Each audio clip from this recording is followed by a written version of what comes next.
Hey guys, welcome back to the channel. This is Graybeard Garage. My name is Matt, and today we're out here with our 2018 Silverado 1500 Crew Cab 4x4 with the 5.3 liter V8. Today we're going to be changing the oil. I've done a video on oil change with this truck before. This time we're doing something different. Normally I always use Mobil 1 and I use the full synthetic in this truck. Now this truck calls for OW20, which is what we've got here. However, we're using the SuperTech brand this time. Now this is from Walmart. This is Walmart's house oil, I guess you could say, or their branded oil. And it's GM approved, so that's kind of cool. Another thing that's really nice about this is that it's $10 cheaper for 5 quarts versus the Mobil 1. Now this is like $18, $19, and the Mobil 1 is $28, $29 for the same amount. So I'm sure I'm going to catch a lot of crap about this. Oh, you put Walmart oil in your truck. Well, you know, it's not like Walmart went out and drilled this and refined this oil on their own. This oil actually comes from an actual real refinery here, right? And they refine these down to the specs that are required of them by the United States government, right? So they're actually API certified.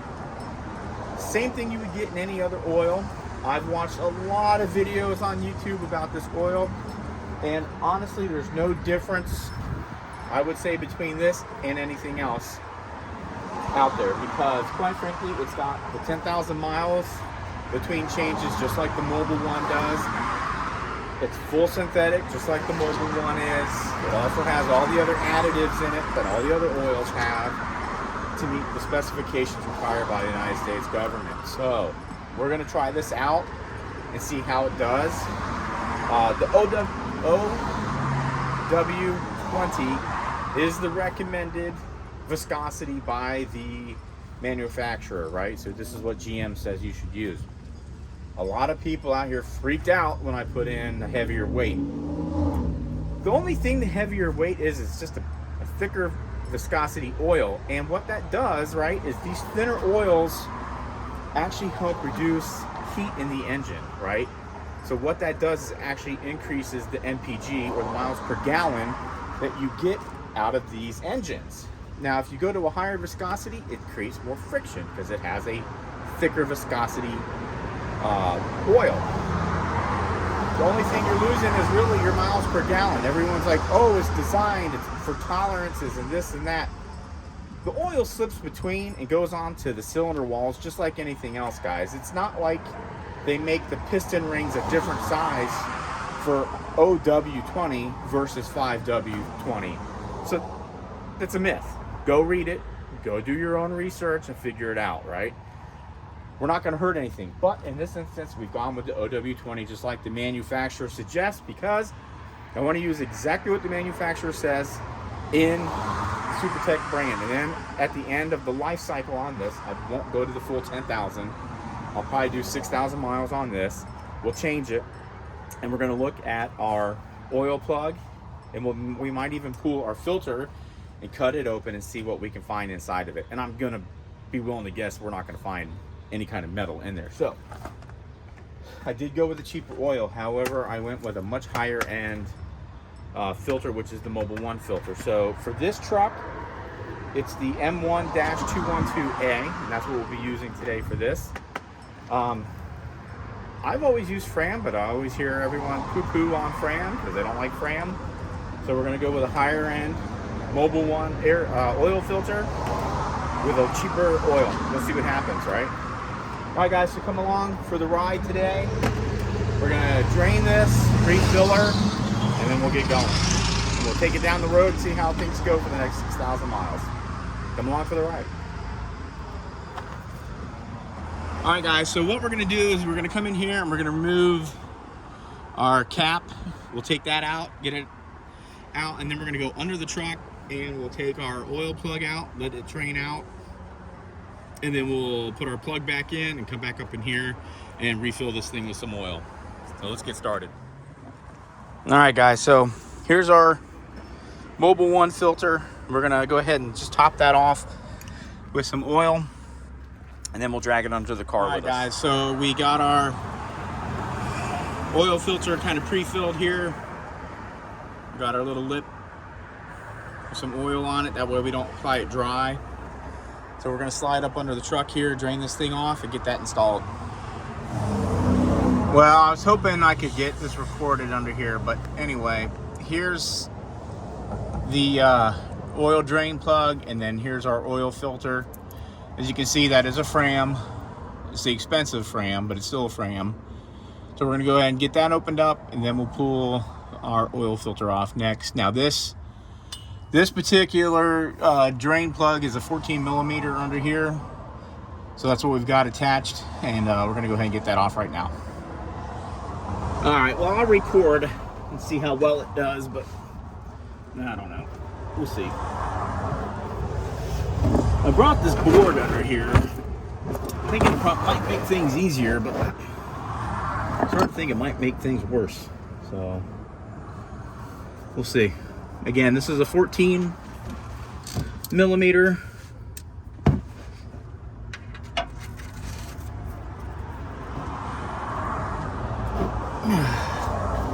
Try not to bust my knuckles. Let's see. Yeah, you know how that goes.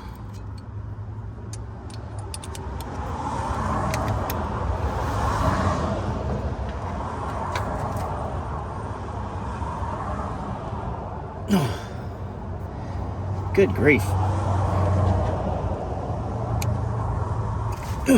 Someone tightened that up way too tight.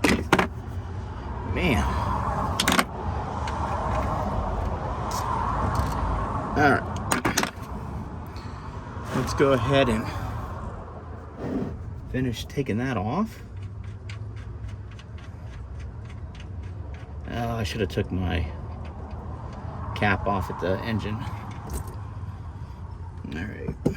So we'll let that drain off. That's exciting stuff right there, I'll tell you what.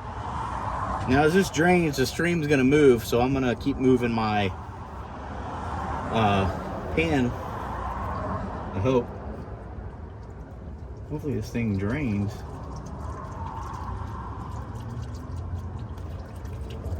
All right, come on, baby.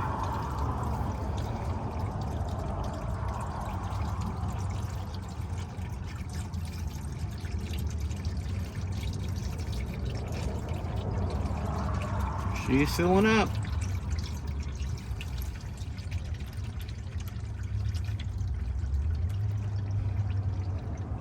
There we go, we're slowing down. We are slowing down. And as you can see under here, it's pretty dry, so we don't have a whole lot of oil leaks, thankfully.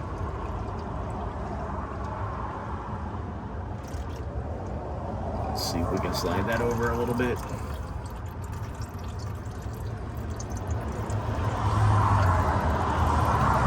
All right, so I have a chain wrench here. So this comes up under here just like this, and you just click it in just like this. My God, today is everything's gonna be struggle day. There we go. Just break them loose now. Good thing. And I only hand tighten everything under here as far as like this goes. Jeez. All right, we got her turning, so let's see if we can get it off the rest of the way by hand. Yep. Good grief. Man, that sucker was on there good. All right, so we'll let that kind of drain off too a little bit before we try and drop it.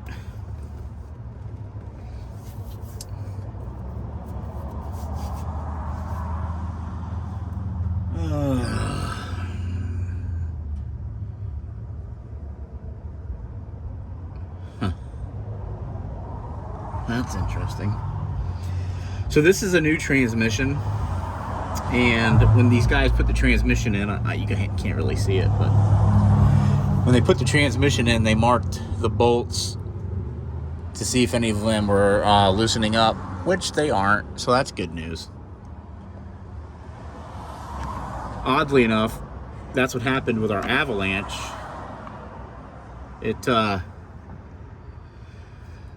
The pan loosened up in the transmission, and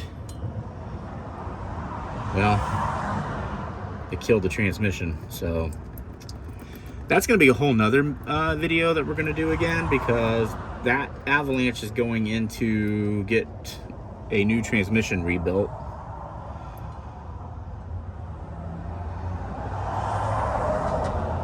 But I need to change the gear selector in the column needs to be replaced, and the cable itself needs to be replaced. So I've got the new cable and I've got the gear selector.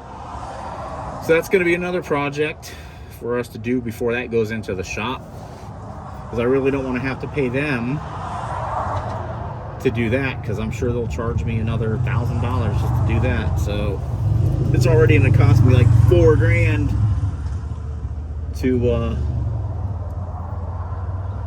get that replaced or rebuilt.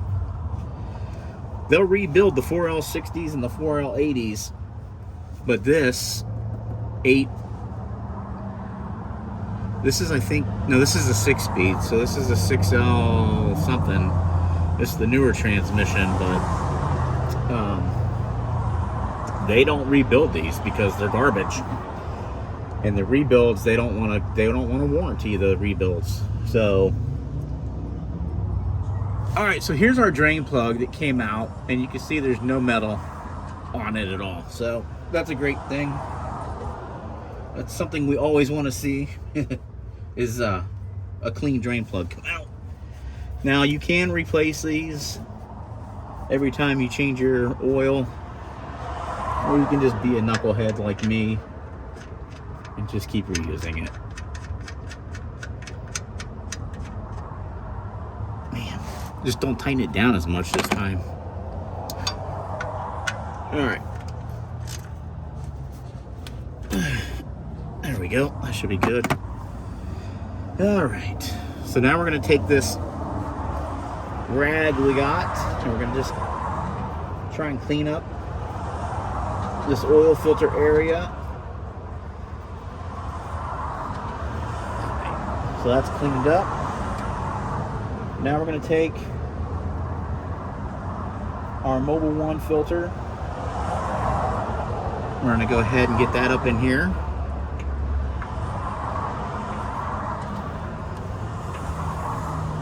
Now I got that really nice and slick on the outside because I spilled oil down it when I was pre-filling. So we'll take our little shop rag, old t-shirt. We're gonna push this out of the way. We'll take that to the recycler. By recycler, I mean AutoZone. All right, so this just needs to be hand tight.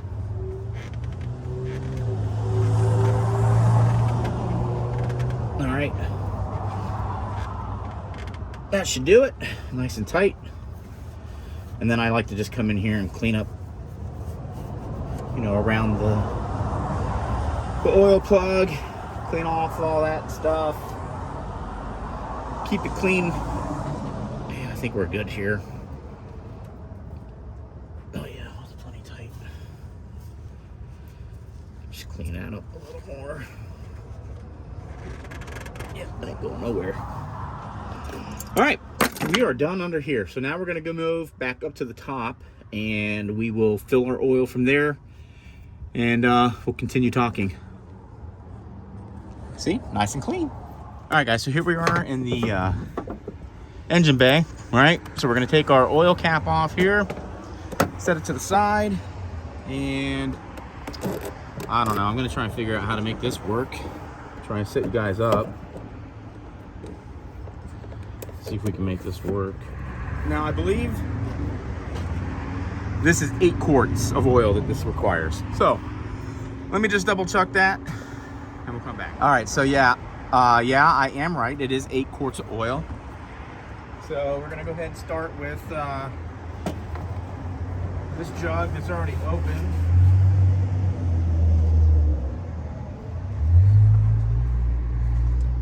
So the oil that already came out of this jug we put into our filter.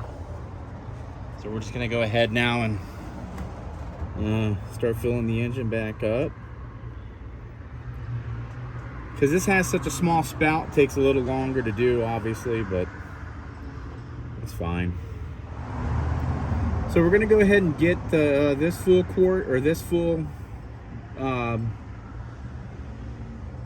these 5 quarts in, and then we will start working on this other jug, and we'll take 3 quarts out of that one, start the engine up, let it run, shut her off, check the oil, make sure we're at the appropriate level, and then we'll be done. Oh yeah, we'll reset the oil also, the oil life. That's what I'm thinking. We'll reset the oil life. All right, I'm not gonna sit here all day trying to get every drop out of that. All right, guys, so now we're gonna go ahead and put 3 quarts from this jug in, and that'll get us to 8.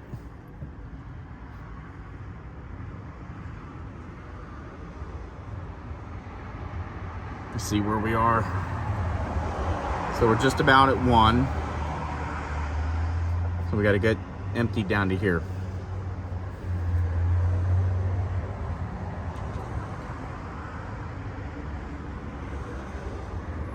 Okay, let that drain down in. So we're at about 3.5 left in the bottle. That should get us about to 3. Yep. So we got a little less than a quart to go. So here will be a little more. So right here's 2. So just a smidge more.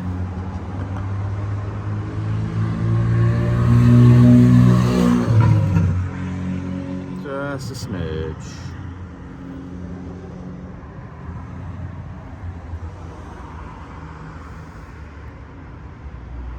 Almost there.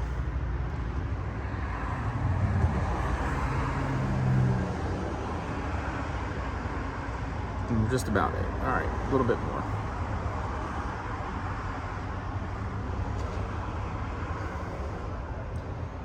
Yeah, that's right about there. I think that's where we need to stop. So we'll start the engine up and let this cycle through. And then we'll come out, pull our dipstick, and then we'll check the dipstick and make sure that the oil level's fine. And then we'll reset the oil life. So let's go ahead and pull this out. Set it up here on our little towel so it doesn't get dirty. Put our cap back on. All right, so now I'm gonna fire this up. And you know, we'll go from there.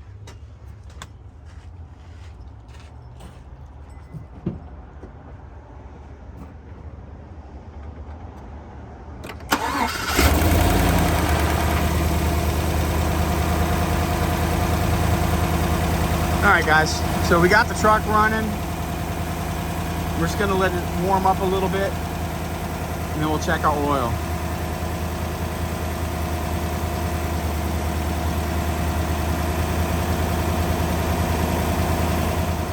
All right, so we've been running for a couple minutes here. We're gonna pull our dipstick and we'll check that. So on this truck, the dipstick's on the driver's side. On the Avalanche, it's on the passenger side. I know that doesn't really matter, but whatever. All right, so we got a clean rag. I'm gonna go ahead and pull this. We'll clean it off.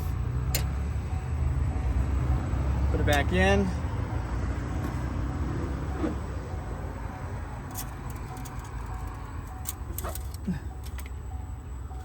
And let's go ahead and pull that out.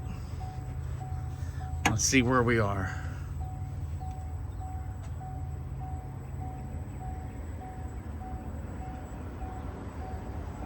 Now I'd say we're good. We're right here. So, yep. I'd say we look good. Call it a day. So now what we'll do is we're gonna go in to the truck in the cab and we're gonna reset that oil life. Okay, so we are now in the cab. The key is not in the ignition. The way the older trucks worked is you would turn the key to the on position. So you would have your gauges come on, and then you would pump. So see here it says change engine oil soon. We just click dismiss, dismiss, dismiss, and then I think we go to info. Let's see. Okay, now we're working these buttons, by the way. So if you go over to the right, you see it says reset. So you come back here and you hit your little check mark, which is okay. Reset, are you sure you want to reset? So you toggle to the right and you say yes. Now we're at 100% oil life. So that's how you reset your oil. Poof, done. All right. Whew. All right, so I've made a mess up here. I'm gonna go ahead and take all this stuff off and then we'll take it in the house and clean it out. We gotta clean out this bathroom right here, so there we go. A little bit of brake clean. That cleans everything up nice and clean. Now I always clean these before I bring them back in because I don't want them leaking all over the place. So nice and clean, see? Nice and clean, right? So those are clean. I clean off my tools, which I've already done. And then we'll clean off that too because it's gross and dirty. And then we'll dump our used oil in one of these empty ones, take it in and get it recycled. So there you go. Well guys, thanks for checking us out again here on Graybeard Garage. I really do appreciate you stopping by to check us out. If you guys like the kind of content we're producing here, give us that thumbs up button. If you're not a subscriber to the channel, please consider doing so, as it does help the channel out a lot. So please consider doing that on your way out the door. We'd appreciate it. Again, guys, you can do anything if you put your mind to it. We'll see you here next time on Graybeard Garage. As always, my name is Matt. Take care until we see you next time.